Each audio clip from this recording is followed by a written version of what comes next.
Good morning. Good morning. Good morning. Good morning. Let me especially welcome the Shahabuddin family. Recognize our registrar or dean of social sciences or librarian, members of the university community, whether in the academic domain or in the administrative domain. Before offering my one Guyanese minute of comment in reply to Mr. Shahabuddin's very powerful message, I want to offer a few comments on elements of his message. If you have an opportunity, Saif, join us this evening at 6 p.m. at Duke Lodge.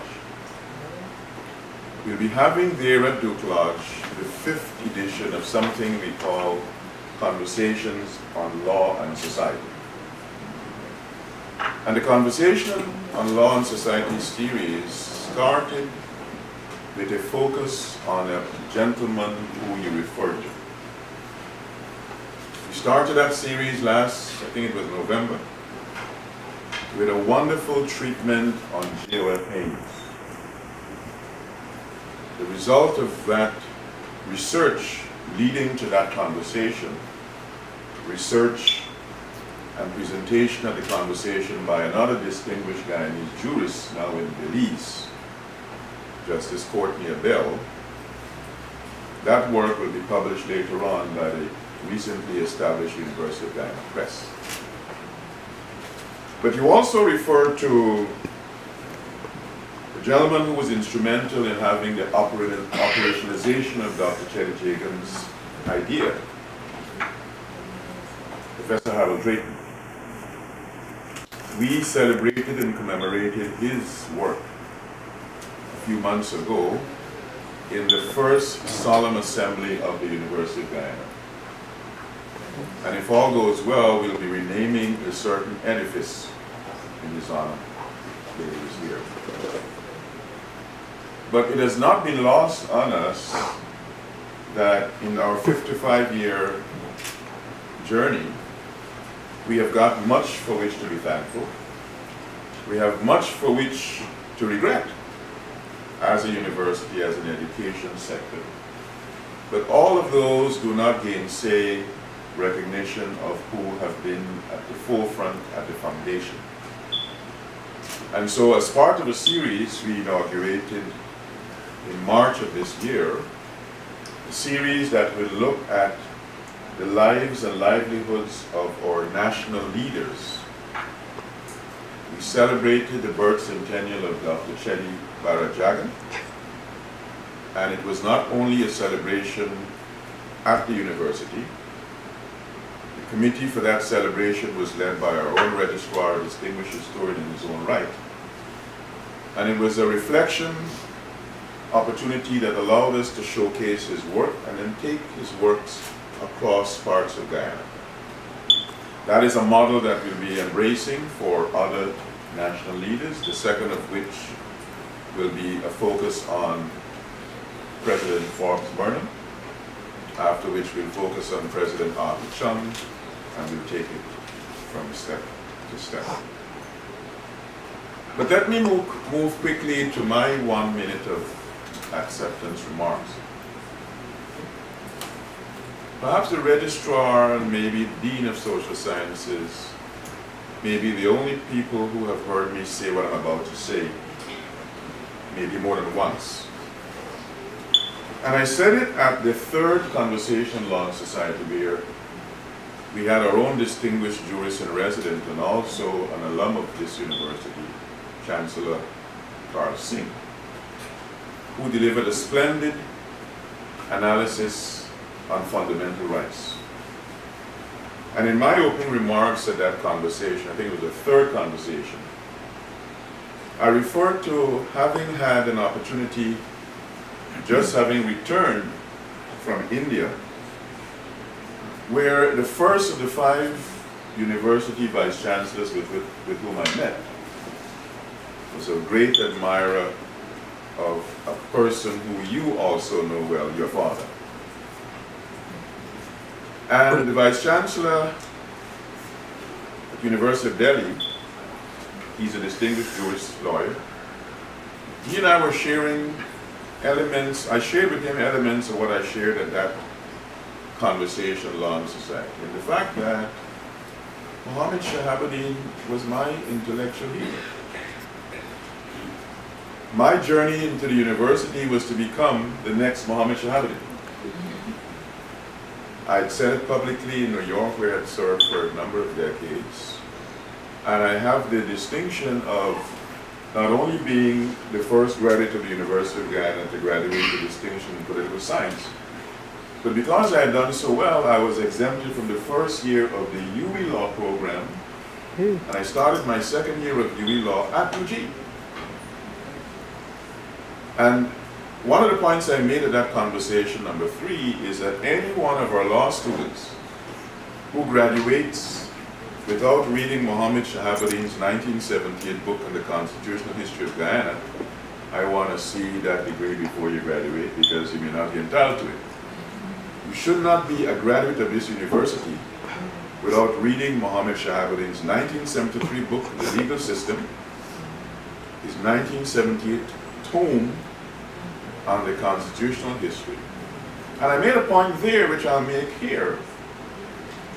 Muhammad Shahabuddin's eclectic, almost Renaissance profile perhaps allows people to forget that he was also an economist. And I was having breakfast with Dr. Yeshu Prasad a couple of months ago, and we were talking about back then and influences, and I was saying to him, I commended at that same conversation, if you're a student of development economics and you have not read The Nationalization of Al-Khan by Muhammad Shahabuddin, you have insufficient educational preparation as an economist. Because Muhammad Shahabuddin distinguished himself in a number of areas. Perhaps the one that we know the best, the one that he rose the highest, is in the law.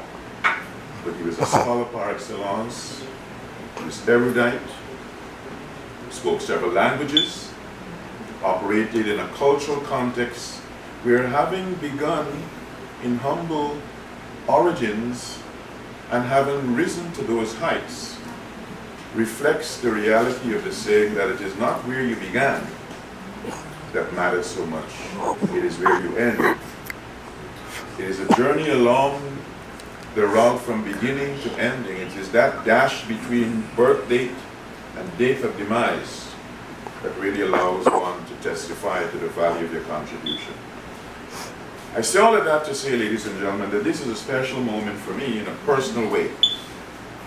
But because it allows me, as a person who wanted to be Guyana's next Muhammad Shahabuddin, to be able to accept some of his work. I have all of his major legal works and the Nationalization of Al-Khan. As a matter of fact, I read the Nationalization of Al-Khan non-stop on a trip to Australia in 1980.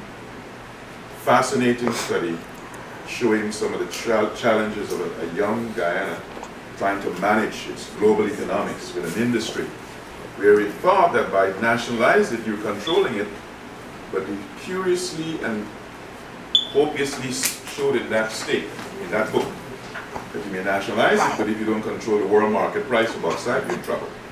You may nationalize it, if you don't control the shipping and the insurance, you're in trouble.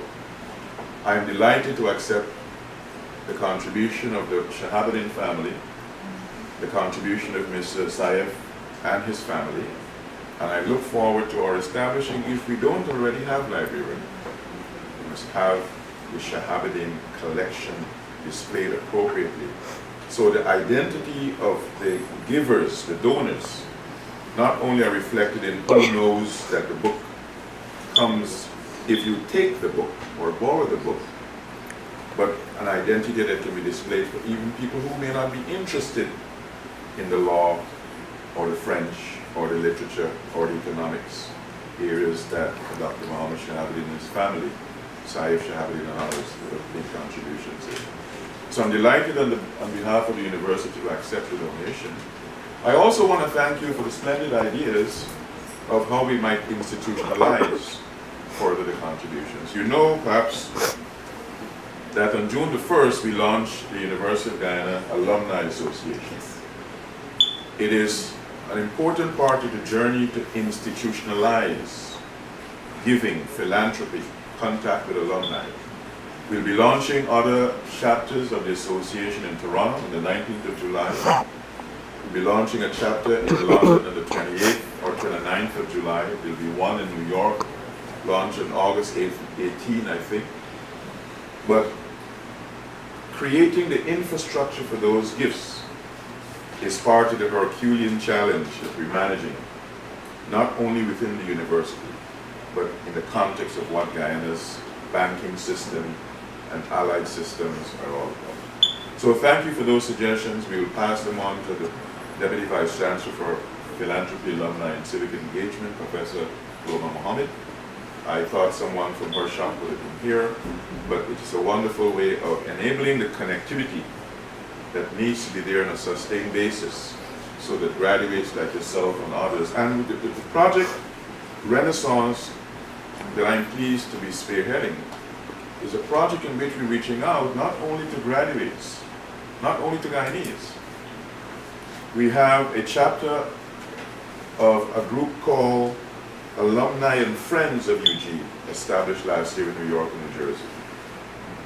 Half the leadership of that group has never been to the University of Guyana, but they're Guyanese and they're non-Guyanese who have a passion for Guyana, who have an interest in education, who also are not in the let's lament what has gone wrong, but let's build forward.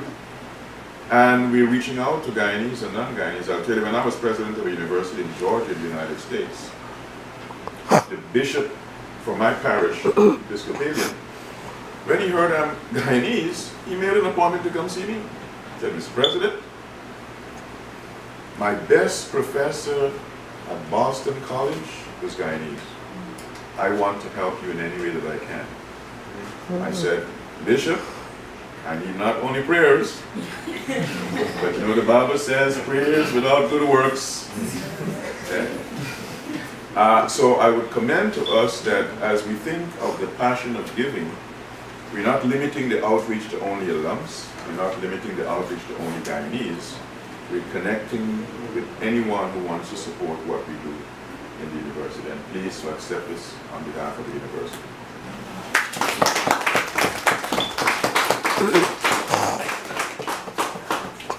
Just before, Vice Chancellor, before we have to vote thanks, we'll do one thing before we move to the back.